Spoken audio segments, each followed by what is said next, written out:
Valliopolis. Years later, after secretly contacting Ozpin and revealing the inexcusable actions of Ironwood, decided to take Pietro and his family in. It took a lot of tip-toeing around James, but Ozpin managed to get the family aboard a ship he sent out with Glinda to safely get the family out of Atlas. Beacon Headmaster's Office. Ozpin. I just can't believe James would do that sort of thing. Pietro. Believe me, he would do anything to achieve his mission. He said with venom. Ozpin. I don't want another all-powerful being becoming vengeful. So Mr. Polendina, I grant you safe asylum on Beacon and in Vale. Atlas has no jurisdiction here. You are from here on out under my protection. Pietro. Thank you, sir. Ozpin. I know the boy is still cold towards others. Can I meet him so I can see the extent of the damage to what James has already done? Pietro. All right. Shadow. Would you come here, please? Shadow. Hello, sir. Ozpin took a long look at Shadow, but with all the coldness of his stare towards Ozpin, genuinely surprising the ancient. He has seen the boy has been somewhat broken by James' training and indoctrination, deciding that the boy must once again introduced back to society for him to become a compassionate person once again. The boy is nearly 12 years old, but he knows all it need was time. They still have plenty before Ozpin is forced to face Salem with his plans. Ozpin, all right, would you like to hear a story, young Shadow? Shadow just nods robotically. Ozpin. The story begins with a boy wanting to be a hero. His name was Arthur Ark, the first king of Vale.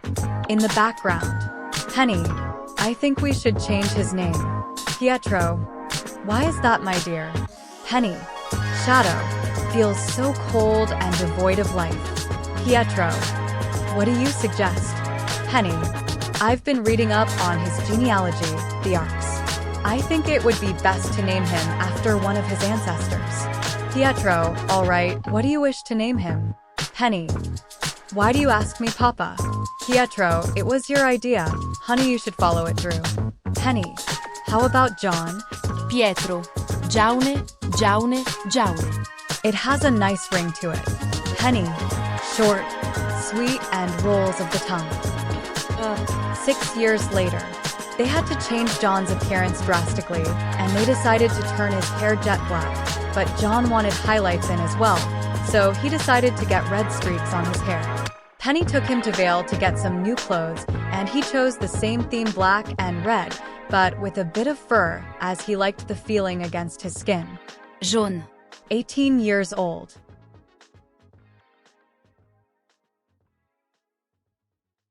Half human, half faunus. Much later. Pietro has opened a new workshop in Beacon, earning income for weapon upgrades and repairs. The capital was given by Ozpin by cutting his coffee budget in half, which he gladly did for Pietro's family's sake. Penny was Glinda Goodwich's assistant to help run Beacon without difficulty. Jaune was being enrolled as a student by Ozpin himself for the boy to see what a school is like, and the same to prepare him for Remnant. Jaune was simply walking around Beacon as the new students began arriving. Then there was a loud boom which got him curious. He walked down to see a girl in a crater. Ruby. Welcome to Beacon. She mumbled as a hand reached out to her. Jaune. Need a hand? Ruby looked at the boy and was shocked at his appearance. He looked similar to her, and her mother Summer, who is currently retired and spending her time as a housewife. Ruby. Jaune. Did I do something wrong? Ruby. No, I like your hair. Jaune. Thank you. I like yours too. The two just stand and fidget around. Ruby. This feels. Jaune. Awa? Ruby. Yeah, that. I just suck at making friends. She say dejectedly. Jaune. Well, it's not you. Actually, you're the first person my age I talk to. Ruby. Really? Ooh, we can make a socially awkward club. Jaune. I would like that. Oh, by the way, name is Pietro Polendina, but those close to me calls me Shadow. Ruby. Shadow? Jaune, the way I look. Ruby. Oh, I'm Ruby Rose, and this is my weapon. As she twirls Crescent Rose in front of him. Jaune, sweet. Oh, I carry some firearms with me, as he showed it.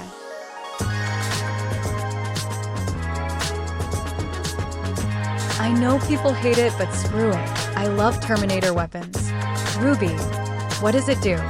Jaune, I can focus my energy into it, but it's customized to handle my vastly powerful Aura. He said aura as his magic must remain secret, but he prefers calling it chaos energy. Jaune, I don't need bullets or dust since my semblance just creates similar properties to any kind of dust. Ruby, oh, that's a nice semblance. Jaune, come on, let's go, we have an orientation to get to. Ruby, okay, let's go. Later Beacon Auditorium. Young, hey, sis over here. Jaune, that's your sister? Ruby, yeah, let's go. I'll introduce you to her. She grabbed his hand and dragged him to her. Ruby, how could you leave me alone? Young, hey, I wanted you to socialize and make friends. She looks to Jaune and was surprised by his looks. Ruby, oh, I made a friend. This is Jaune. Jaune, hello. Ruby, he's socially awkward like me. Young, are you sure you two aren't twins? Ruby, EW. Yang Iu. He's my friend and soon-to-be best buddy. Jaune, best buddy? Ruby, yep, like the best of friends.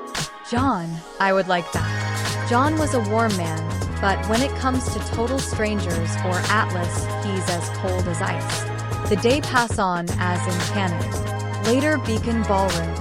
Yang. So Ruby, what ya doing? Ruby, writing to my friends at Signal. Young, all my little sis is growing up and making new friends.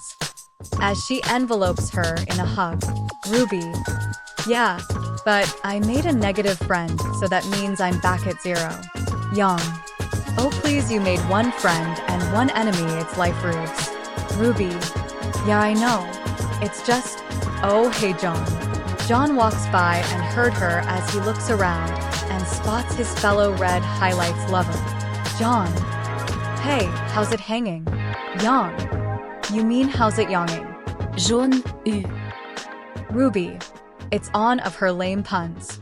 Young, gasp Ruby, how could you? She grabs Ruby by the head as the two erupts into a fight. When RWBY was all about fun, not depression and simping, Jaune just wanders a bit until he sets to see a girl reading a book. Young, come on Rubes, let's help you make new friends. Ruby, Yang. The three approached the lone girl. Young, hey, can you help my sis out of her shell? Blake just raised an eyebrow. Young, she's socially awkward and needs help. She pushes her in front of Blake. Ruby, E. Blake, hello. Ruby, I like your bow.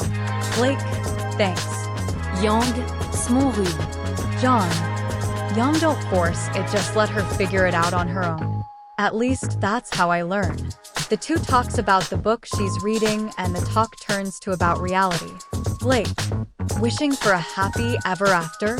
Life doesn't work that way. Ruby, yeah, but that's why we're here. To make things better. Jaune, that's right. Reality has no obligation to make sense to us. So, we must shape this world ourselves.